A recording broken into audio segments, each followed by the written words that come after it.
갈마동에서요 쭉 달리고 있습니다요. 날씨 엄청 덥네요. 약 600m 앞 신호 위반 및 시속 50km 단속 구간입니다.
대우를 안 받으려고 해야지 그게 나오거든.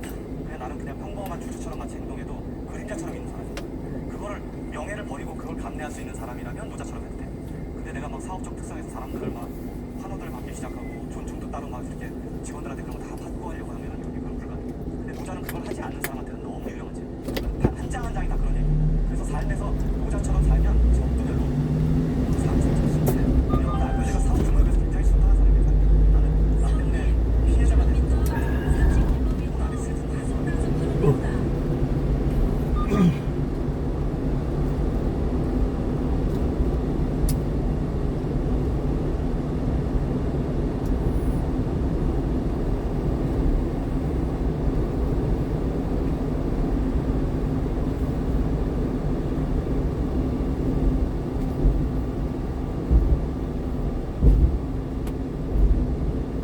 약 600m 앞 시속 30km 단속 구간입니다. 500m, 30km, 오른번지라는 차들 단속 보는 데는 올라가지 마라. 후딱후딱 천천히 갔어. 흔한 국정에 고려 정제를 만든 것처럼 엄청나다. 이제 SK 지역센트릭이 플라스틱으로 무한 자원을 만듭니다. 무한 자원을 SK 지역센트릭. 작년에 맞은 백신은 오늘의 코로나19 고발 실시간에 시간 동안은 밥을 안 자고요. 꼭 게임을 해보려고요. 밥을 안 먹고 치킨만 시켜 먹어도 그냥 먹고요. 학원을 안 간다는 거예요. 저는 그 사람이 게임이 되겠습니다. 안녕하세요. 저는 남편은 당연히 하나, 아들은 둘 이렇게 30년 이상 차 유정이라고 합니다. 큰아이는 카이스트에서 흑사 마치고요. 지금 석박사 통합으로 박사과정에 있습니다. 물리학을 공부하고 있고요. 작은 아이는 서울대학교 경영학과 졸업반이라서요. 열심히 취직 준비하고 있습니다. 처음부터 공부를 잘하는 아이는 없을 거예요. 한번은 그 독일의 아주 유명한 카셀 대학 교수님 전화가 인터뷰한 적이 왔더라고요. 있는데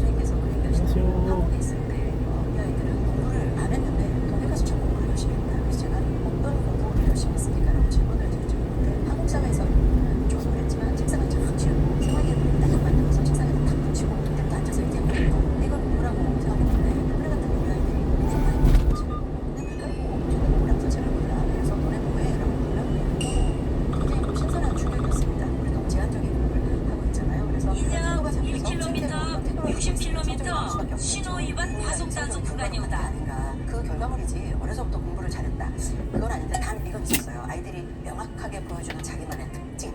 아이를 잘 관찰하라고 하셨어요. 부모만큼 아이를 잘 아는 사람이 없잖아요. 그래서 저희 아이들을 관찰하는 일을 아주 재미있게 해봤는데요. 우리가 흔히 말하는 공부 잘하는 기질, 공부하고 뭘 수밖에 없는 기질 이런 것들이 조금 보이기 시작했습니다. 그래서 저희 큰아이는 누가 봐도 키우기 쉬운 책 좋아하고 내성적인데 엄마 말을 제법 순종적으로 듣는 굳이 제가 안 키웠어도 걔는 공부를 좀 했을 것 같은 저희 둘째는 저를 좀 닮아서 욕심이 굉장히 많고요. 책을 즐겨보는 아이가 아니었어요. 아이들이 가진 그 특징을 잘 볼 수 있었죠. 그래서 그 특징 안에서 어떻게 학습과 연결을 시켜줄까에 대한 고민을 했던 것 같아요. 잘 보면 아이가 보이는 기질이 있거든요. 장점과 단점이. 그걸 좀 이용해서 공부를 하도록 끌어갔던 건 있는 것 같습니다. 큰아이는 꽂히면 하고 작은아이는 빡치면 한다. 이렇게 얘기해요. 그러니까 전혀 경쟁적이지 않은 큰아이는 본인이 필요하다고 생각하면 주변에 신경을 쓰지 않아요. 강의가 좋다는 대형 학원, 좋은 선생님이 계시다 그러면 그런 데 보내면 자기 필요에 따라 공부를 해요. 근데 작은아이는 아마 그런 데 갖다 놨으면 굉장히 기가 눌려서 공부 못했을 거예요. 외향적이고 경쟁적인 아이기 때문에 동네에 그냥 작은 보습학원에 한 반에 3명 있는 곳, 새벽 속에서 1등하기는 쉽잖아요. 그래서 성향에 따라서 공부 방법도 좀 다르게 어필을 시켰던 거죠. 다른 성향에 맞게 칭찬해주고 다른 성향에 맞게 공부할 수 있는 방법을 만들어줬어요. 제가 아까 자세히 보면 보인다고 그랬잖아요. 자세히 봐야 되는데 우리는 다른 아이를 보고 내 아이를 보거든요. 그럼 비교만 되죠. 유치원 때인데요. 수종이로 이렇게 화살을 붙여놨어요. 그래서 마그마가 폭발하니까 돌아다니라고 그러더라고요. 그래서 저 남편 모두 다 바보놀이를 함께 한 거예요. 그 안에 들여다보면 아무것도 없잖아요. 근데 같이 들여다보고 저건 언제 폭발해? 이런 바보놀이들이 그 아이의 상상 속에서 혼자 뭔가 할 수 있게 만들어줬던 것 같아요. 정말 실제적으로 보이고요. 그걸 잘 이용하면 아이하고 서로 알아가는 소통에 있어서 큰 지름길이 된다라고 생각을 했어요. 도서관을 저희는 굉장히 활용을 많이 했는데요. 도서관에 이제 책을 보러 간 게 아니라 놀러 많이 다녔어요. 실제로 주말에 일어나서 제일 먼저 하는 게 다 집에 도서관이 있었는데 어쩌면 누가 먼저 도서관 보러까지 달려가나였어요. 그럼 아이들은 책을 보러 가는 게 아니라 일찍 뛰어가면 자기가 1등할 수 있는 뭐 이런 즐거움 때문에 막 달려서 하여튼 그걸 굉장히 좋아했고요. 가는 길에 딴짓을 되게 많이 했어요. 홀도 아주머니가 목도 파시고 공원이 한 2개 있어요. 거기 들어가서 놀기도 하고 어느 날은 거기서 놀다가 도서관에 못 가요. 그런데 도서관에 가자라는 얘기로 제가 말을 꺼냈잖아요. 그러니까 아이들은 항상 도서관에 가는 길은 참 재밌네, 또 즐겁네. 그렇죠. 괴롭다고 생각을 안 했던 것 같아요. 그래서 어떤 책을 봐야 한다는 책임을 주지 않았어요. 왜냐면 제가 좋아하는 책을 읽을 수 있는 저의 시간이기도 했기 때문에 저도 제 좋아하는 책을 빼갖고 와서 읽어요. 그러면 각자 그냥 원하는 거 봐라고 하면 책을 일단 쌓아놓고 구경을 하기도 하고 어려서는 그걸 습관으로 많이 해줬고요. 일요일날 새벽같이 3시까지 도서관에 가요. 그래서 자리를 맡고 아이들이 들어가서 시험 공부를 하면 저는 아이들 들어가면 책 좀 보다 사진 정책 나와서요. 정말 맛있는 도시락을 준비해요. 우리 아이들이 정말 좋아하는 게 삼겹살 도시락이었는데 산초쌈에 삼겹살 구워가지고 도시락을 해가지고 아마 공부를 공부하는 게 아니라 밥 먹으려고 공부하듯이 그러면 도서관 옥상에서 일장갑 끼고 상추쌈 도시락을 참 많이 500m, 60km 신호 위반 과속 단속 구간이오다. 그리고 땅이 넓으니까 큰 개를 많이 키우는데 그 개들을 쫙 앉혀놓고요. 주인 옆에서 막 안전하게 지켜요. 그러면 5살, 6살 된 친구들이 책을 빼갖고 와서 그 옆에 앉아서 계속 동화책을 읽어줘요. 너무나 재밌게. 놀라운 건 어른들은 동화책을 읽어주면 말이 틀렸어라고 교정을 하잖아요. 걔들은 교정을 안 하거든요. 그러니까 막 엉망으로도 읽고 틀리게도 읽는데 너무 진지하게 걔가 듣고 있어요. 주인이 안전하게 지키고 있으니까. 책을 읽는 자신감도 느끼고 사람보다 그 반려견에게 읽어주는 책을 더 즐거워하는 장면을 보면서 헛설 신다. 60km 신호 위반 과속 단속 구간이오다. 어느 방송 보니까 어느 분이 그때가 너무 두려웠다 하시더라고요. 그래서 책이 너무 공포스러웠지만 공부할 때 더 공포스러운 것 같아요. 그래서 저는 도서관을 조금 굉장히 재미있는 공간으로 좀 많이 활용을 했었습니다. 우리는 책을 넘어다니거나 책을 밟으면 안 되는 것처럼 교육받았거든요. 왜요? 책을 냄비받침으로 쓰면 안 되나요? 가까이에 둬야 책을 만들 수 있죠. 한 어머니에게 가는 놀라운 쇼킹했던 일이 백과사전 5개를 방바닥에 늘어놓으신대요. 그래서 아이가 궁금한 게 있다 그러면 그 자리에서 바로 엎드려서 뒤집어서 보신다거나 그렇게 하셨다고 하더라고요. 그러니까 책은 늘 가까이에 있어야 돼서 저희는 책을 그냥 엉덩이로 깔기도 하고요. 애들이 막 집 짓는다고 장난감으로 쓰기도 하고요. 책을 아깝게 귀하게 여기지 않고 책장에 반드시 꽂지 않았어요. 그래서 저도 책을 좋아해요. 이렇게 생각해보세요. 그 책이 꼭 애들이 봐야 하니까 어떤 세계 명작일 필요 없어요. 잡지면 안 되나요? 그냥 뭔가를 엄마가 몸에 몰두하고 있다는 모습을 보여주는 게 중요하지 그냥 엄마가 잘 밟으면서 한숨을 쉬고 이게 아니라 뭔가에 빠진 행동을 한다라는 걸 보여주는 거 태교의 문제였다고 저는 생각합니다.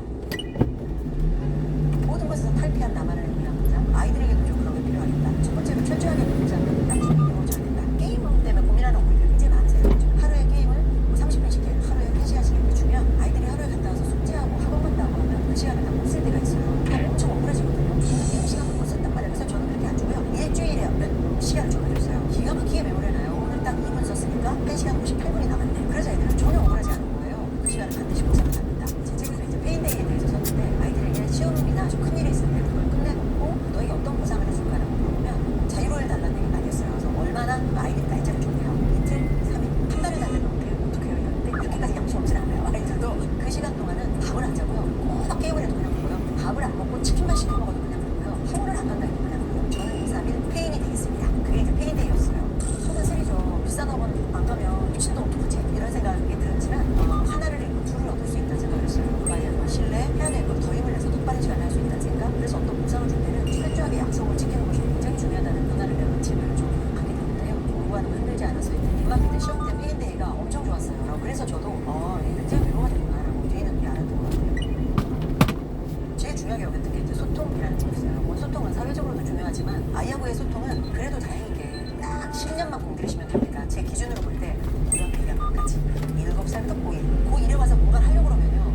치워줄래? 라고 얘기를 하면 저 같은 외향형이고 사교적이고 활동을 하고 바로바로 하는 사람은 치워줄래? 했기 때문에 지금 당장 라인 나오예요. 근데 한 10분 뒤에 가서 보면 아이가 계속 블록을 하고 있어요. 저같이 급한 성격의 엄마가 분명히 대답해놓고 왜 안 치웠어? 라고 하면 아이들이 깜짝 놀라서 저를 보고 한 거예요. 예 하면서 지금 하고 있는 것을 끝내놓고 그 다음에 이해거든요. 서로 다른 거죠. 여성적인 아이들의 생각이 깊어서 행동에 한번 들어가면 끊고 바로 움직이지 못해요. 작은 아이는 굉장히 외향적이니까 저하고 기질이 비슷해요. 그래서 소통이 좀 빨랐지만 큰 아이는 말을 꺼내 와, 이거 한밭대학교죠. 이거 한밭대학교.